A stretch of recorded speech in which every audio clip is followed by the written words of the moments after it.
Cheating with your best friend. I will never understand why people do things that make others angry.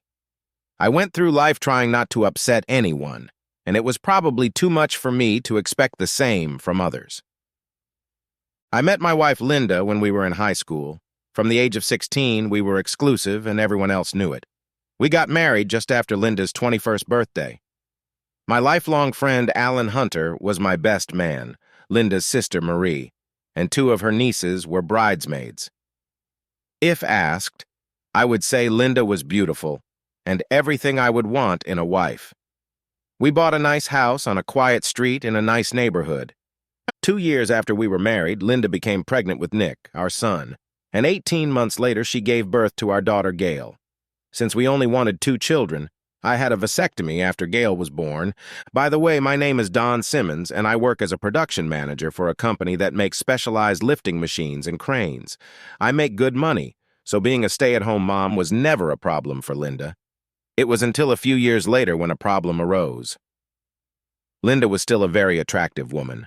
Her size 3 breasts and cute ass still turned me on, too bad it did the same for someone else. I thought life was perfect, at least as perfect as it could be. The kids were well behaved and we enjoyed a good social life. Once a month, my parents took the kids out so Linda and I could have a date night. We usually had dinner and then went to a club for a few hours, and when we got home, we always made love.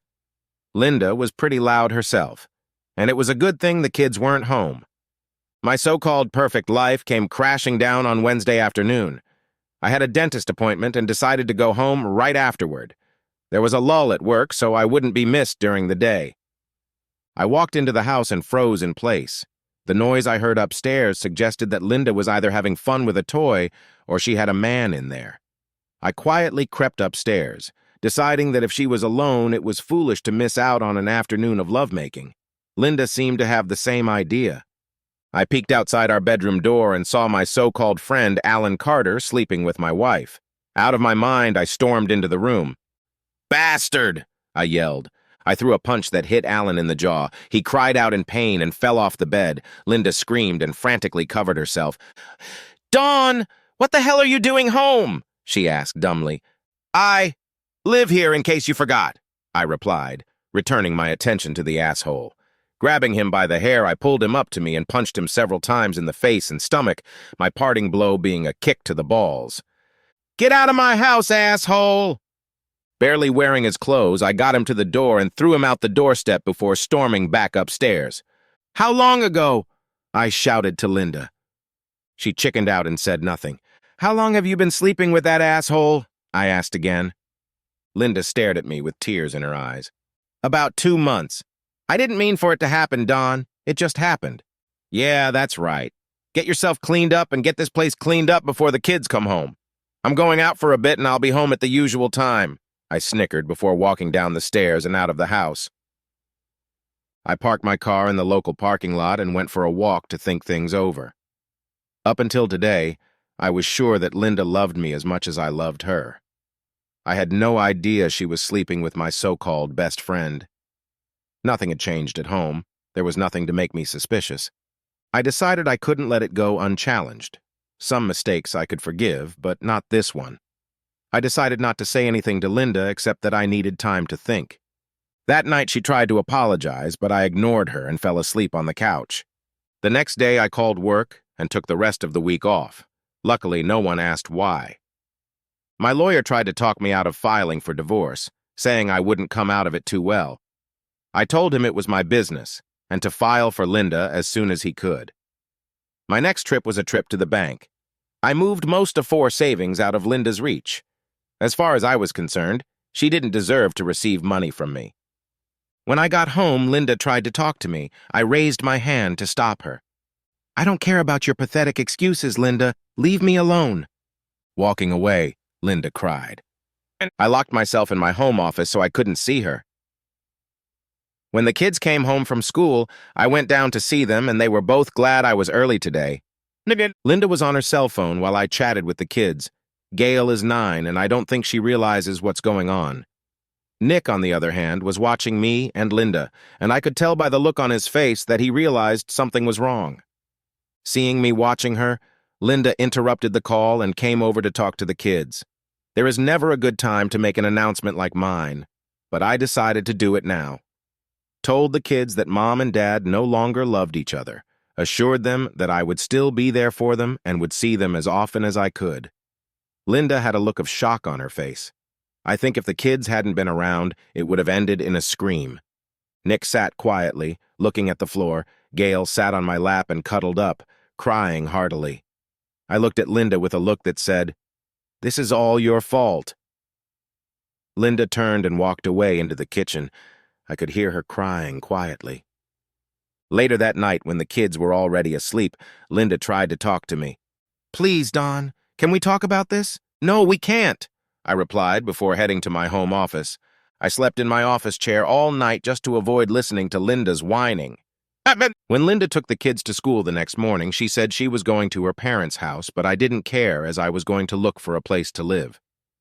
Luckily, there was an apartment a mile or so away. I rented it and came home to start packing. When Linda returned from her parents, I had already packed almost all of my clothes. "So you're leaving?" "Yes, I said I'm leaving, and nothing you can say or do will change my mind." "Would it help if Alan talked to you and apologized?" "No, it wouldn't. In fact, you can tell that fucking snake to stay away from me. If I see him again, I'll probably finish the job I started the other day." Linda turned away and started to cry. To hell with her tears, it was all her fault anyway. As I was loading things into the car, a man came up to the house and called out to Linda. "Mrs. Linda Simmons?" he asked. "Yes, I'm Linda Simmons." "You have been served." He handed Linda an envelope and turned, quietly walking away. "Please, Don, please don't do this to our family." "I didn't do this to our family, Linda." "You did it." I got in my car and drove away, leaving Linda in tears at the door. I filed for divorce citing adultery. Linda asked me to change the wording to irreconcilable differences. I refused to even consider that option. At least let people know who was in the wrong. Linda signed the papers, but the divorce was slow, very slow. The first weekend I invited the kids to visit, Nick asked if I would ever come home. "No, I'm sorry, son, but I'm not coming back," I replied, holding back tears. For the next few months, the kids stayed with me every other weekend and a few days during school vacations. The divorce became final and Linda never got any of our savings, although she had the last laugh.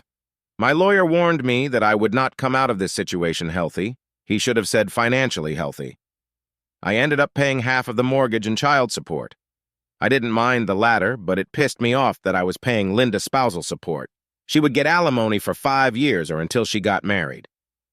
One weekend I found out from the kids that Alan had moved into the house, which didn't really surprise me. What pissed me off was that Linda told them as if they should call him Daddy. There's no way I'm going to tolerate that. On Sunday, I picked up the kids and asked Linda if I could talk to her. We went out into the garden so the children couldn't hear. Alan was sitting on the terrace smoking a cigar. "The children said as if you were telling them that they should call that snake Daddy. Is that true?" "Yeah, I figured they need a father around, and since Alan's here and you're not, they can call him Daddy." "What do you mean they can? They're my kids, and I'm not going to let them call that asshole Daddy." Alan stood up, as if about to cause a scandal. "Sit down, asshole, unless you want to get another good whipping." Linda stared at me, folding her arms in front of her. "I'm serious, Linda. You shouldn't let the kids call that creature Daddy. I'll settle for them calling him Uncle Alan, but no more. When they're old enough, they can call him any fucking name they want. Just to put it all in perspective, now that you and the bastard live here, I'm cutting my mortgage payments by 1/3. He can make up the difference." I walked away, leaving the pair of them in stunned silence. After that conversation, the relationship between Linda and I became so bad that I didn't go into the house picking up or dropping off the kids on weekends. Work went up and I was promoted with a solid pay increase. I didn't tell Linda and the kids about it for fear she would demand more money from me. As it turned out, I needn't have worried. The next time I picked up the kids, Linda asked if she could talk to me. I reluctantly agreed and we were back in the garden. "Don, I thought you should know this. Alan asked me to marry him." I didn't answer anything, just shrugged my shoulders and walked away smiling. These knuckleheads had obviously forgotten that if Linda got married, my spousal benefits would stop. The Monday after their wedding, I canceled the direct transfer. When Linda asked where her money was that month, I said, "You got married, Linda," which relieved me of the obligation to make the monthly payment. I hung up the phone, smiling as I did so. Before I could hang up, I heard Linda mutter the word, "shit." In a way, I was pissed because I was still paying a third of the mortgage, even though I'd agreed to it so the kids would have a roof over their heads. Thanks to a pay raise and the money I saved by not paying Linda, I took out a mortgage and bought a house. The kids loved the house, even though it required a lot of work. Nick was 14 and understood exactly why Linda and I were divorced. I think Gail knew too, but didn't talk about it. With the help of the kids, I sorted out the garden. The grass in the backyard was so tall I expected to find the camp of an uncharted tribe in it. The kids had their own rooms, and I let them pick their own colors, within reason, of course. One day, Linda asked if I could take the kids the following weekend as well. Apparently, she and Alan needed some alone time. I politely declined, as I had my own plans for the weekend. Actually, I didn't have any plans, but I wasn't going to help her. My new neighbors welcomed me happily, and my kids made friends with the two kids next door. The only single person on the street was a widow in her 60s. I didn't make acquaintances as children were more important to me, but that all changed when my neighbor Nicola introduced me to her sister Judy. Judy had never been married, which surprised me considering how beautiful she was. Judy was about 6'3", medium build, with curves in all the right places. That's how I would describe her. After a few dates, I introduced Judy to my children. I don't know if Judy was nervous, but I'm sure she was. They all got along so well that by the end of the evening we were acting like a normal family. Gail had a big crush on Judy, and several times she went to her for advice. I found out the reason for this a few weeks later when I took them home. Linda and Alan did not get along with each other. I guess marriage is different from friendship love. Linda started drinking heavily at home, while Alan spent most evenings out of the house drinking in pubs and bars. It got so bad that Gail called one evening and asked if I could come and help. Linda was drunk and in a bad way. I helped Gail get Linda upstairs. Gail undressed her mother and put her to bed. All this time, Alan was nowhere to be seen. The three of us had just sat down when there was a knock on the door. I opened it and saw two policemen. "What can I do for you, officers?" "We're looking for Mrs. Carter." "I'm sorry, she's upstairs in bed. I doubt I'll be able to wake her up tonight. I'm her ex-husband. Is there anything I can do to help?" I spent a few minutes explaining my reasons for coming here, and the children confirmed my story, and the officers gave me the bad news. Mr. Alan Carter died tonight. He crashed his car into a tree. I'm afraid he died instantly. I assured the officers that I would stay and let my ex-wife know when she woke up in the morning. The children were quiet, but none of them cried when the officers told us about Alan. "This is going to destroy Mom," Nick stated, looking at Gail. She, in turn, nodded in agreement. I told them to go to bed and we'd deal with it in the morning. As much as I despised Alan for what he had done, I didn't want to tell Linda that he was dead. Sure, I didn't like them for what they had done, but I wasn't going to take any pleasure in it. The next morning, Linda staggered down the stairs. She looked like shit with a hangover.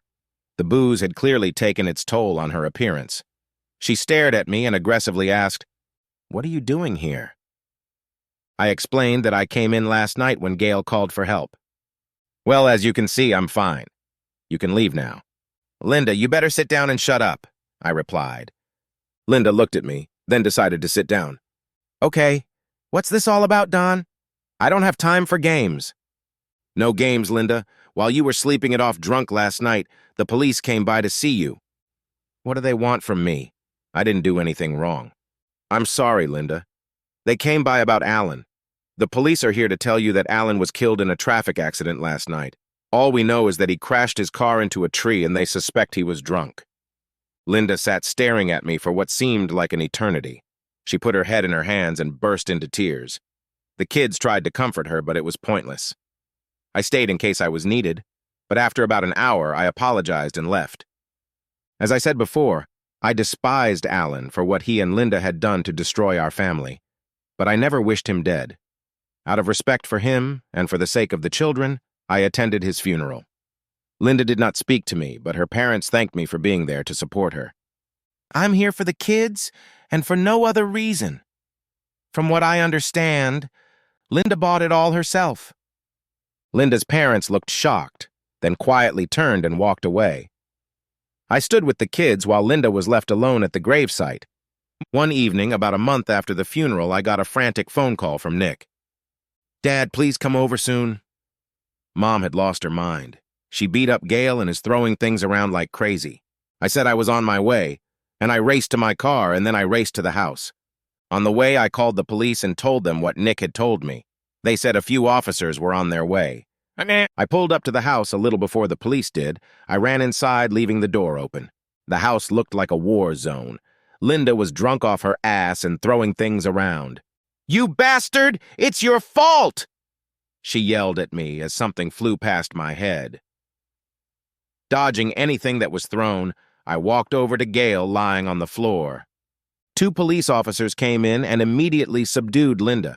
She was still swearing and calling me every name under the sun, and then lashed out at the officers, calling them some nasty names. As the officers took Linda outside to a waiting police van, the paramedics arrived and were treating Gail while I was talking to an officer. I looked back and saw Nick coming down the stairs with a bloody towel over his head. "I'm sorry, Dad." I tried to stop Mom hitting Gail. She turned to me and hit me over the head with something heavy. "That's when I called you."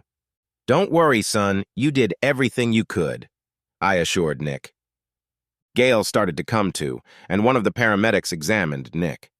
"That's a nasty cut you have there, young man. I'm afraid you're going to need stitches."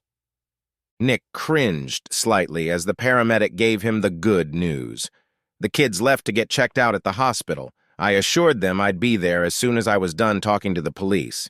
At the hospital, the doctor said Gail was a wreck. Other than that, she had no serious injuries. Nick, on the other hand, had to get stitches in the cut. The doctor told them both to take it easy for a few days. The next day, I took them back to the house so they could each pack a bag, told them to pack enough stuff for at least a week. I had no idea what was going to happen to Linda, but I didn't care about that now. Back at my house, I told the kids to unpack, and then we'd deal with the food. Takeout food seemed like the best option since I wasn't in the mood to cook. While the kids were putting their stuff away, I sat down with a cup of coffee, but my peace was broken by a knock on the door. I opened it and saw Judy. "I'd come to visit my sister and noticed your car outside the house. Everything all right, Don?" "Not really, Judy. You'd better come in." I sat down and told her what had happened earlier. "Oh my God, are the kids all right?" "They're upstairs putting their stuff in their rooms. I said I'd call for takeout when they were done." "No, Don, no takeout. You go and look after the kids and I'll start cooking. If I can't find something, I'll ask where it is or go borrow it from the nice lady next door." We both laughed at the joke. When the kids came downstairs, Gail immediately ran over to Judy for a hug. I could barely hold back from crying when I realized that my daughter felt safer with someone she had only known for a few months rather than her own mother. Linda's parents bailed her out and foolishly took her back to the house instead of her own home. I learned that Linda was charged with assaulting children as well as a police officer. Apparently, when they took the handcuffs off her at the station, she broke free and hit the officer who was arresting her. When Linda left the house one morning, I went into the house and collected the rest of the children's belongings. I didn't file for custody. I just wasn't going to leave them with her anymore, and to hell with the law. Linda got 2 years probation for assault charges. She was ordered to get help for her drinking problem. Her parents finally woke up and realized how bad she was and took her in. Linda's father suggested that I sell the house since she was not going to be returning to it anytime soon. I considered moving in with the kids, but they didn't want to move back into the house I thought was mine. I sold the house pretty quickly. When all expenses were covered, I put the remaining amount in the bank. Legally, I owed Linda half, but she couldn't have it until she solved her drinking problem. For me and the kids, life went on. Strangely, they weren't bothered by Linda's absence. Gail had formed as strong a bond with Judy as I'd ever seen, and Nick had made new friends and looked happy for the first time in years. I didn't keep up with how Linda was doing. Her parents didn't see fit to keep me in the loop either. I didn't know it, but things were about to change. It all started when the kids went to bed and Judy asked if we could talk. The dreaded, "we need to talk," ran through my head. "Sure, Judy. What's on your mind?" "I want to talk about us. By us, I mean me, you and the kids. I just stared at her and nodded. I know you've been having a hard time lately. Because of the divorce, because of being a part-time father to the kids. What I'm trying to say is that I really admire you for being such a strong person, and that admiration has turned into love. I love you, Dawn. I just need to know that you feel something for me. Wow. That stunned me for a few moments. I saw Judy looking at me, waiting for an answer. Judy, I actually love you. I guess with everything that's been going on, I just haven't told you. You've helped me a lot these past few months, and I know that without you, I wouldn't have done as well as we've turned out. So yes, I love you, and please don't think I'm just saying that. I'm sorry if I haven't shown you how much you mean to me because of everything else. I just haven't had time to say anything. Dawn, I knew you loved me. I just needed to hear you say it, you big fool. The fact that you didn't tell me you loved me is one of the few things you've missed here lately. Did you know that Gail got her period? Oh my God. No, I didn't know. When did it start? She came to see me a few weeks before the Linda incident. Nowadays, girls know more than I did at her age, but she was still concerned. She even called me Mom once, and I don't think she even realized she did it. Maybe it's because you've been more like a mom to her lately. Honestly, I didn't realize or notice anything different. It didn't surprise me that Gail had approached Judy about her period. It was unlikely that a girl would want to discuss it with her father. I sat down and smiled at Judy. She looked at me in confusion. Judy, I want to ask you something, and please be honest with me. If I asked you to marry me, would you want to have more children in the future? Judy sat up and smiled. If you asked me to marry you, I would answer yes. As for children, the answer is no. Now it's my turn to be honest. I've known for years that I can't have children. I guess that explains why I'm still single. As soon as a guy finds out I can't have kids, he finds an excuse to dump me. I've grown to love your children as if they were my own. They're wonderful, and that's a credit to you. Judy joined me on the couch. We hugged and started kissing, and it wasn't long before we headed upstairs to bed. We both agreed not to say anything to the kids about our conversation. I told Judy I wanted to talk to them alone first. It was a little white lie. The next day, I left work early and paid a visit to a local jewelry store. After explaining to the saleswoman that I wanted a ring and roughly what size I wanted, I set about choosing one. Not wanting to give up, I decided to drive home at the usual time, but due to traffic problems, I was 10 minutes later than usual. While I usually changed before dinner, I sat down to eat dinner in my suit.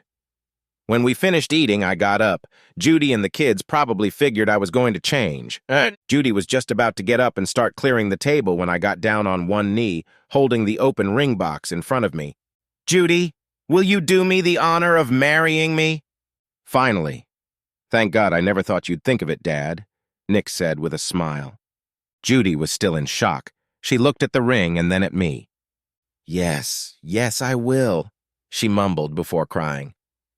Judy stood up and hugged me. She huffed and wiped her eyes before kissing me. The tears started again as we were both hugged by Gail.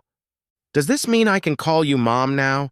Judy and Gail hugged. Nick shook my hand and gave me a manly hug. It was then that I realized that none of the kids had mentioned their mother or how she might react. Personally, I didn't care. In my eyes, it was none of her business. Epilogue. When the kids visited Linda, they informed her that I was getting married again. She just shrugged and changed the subject.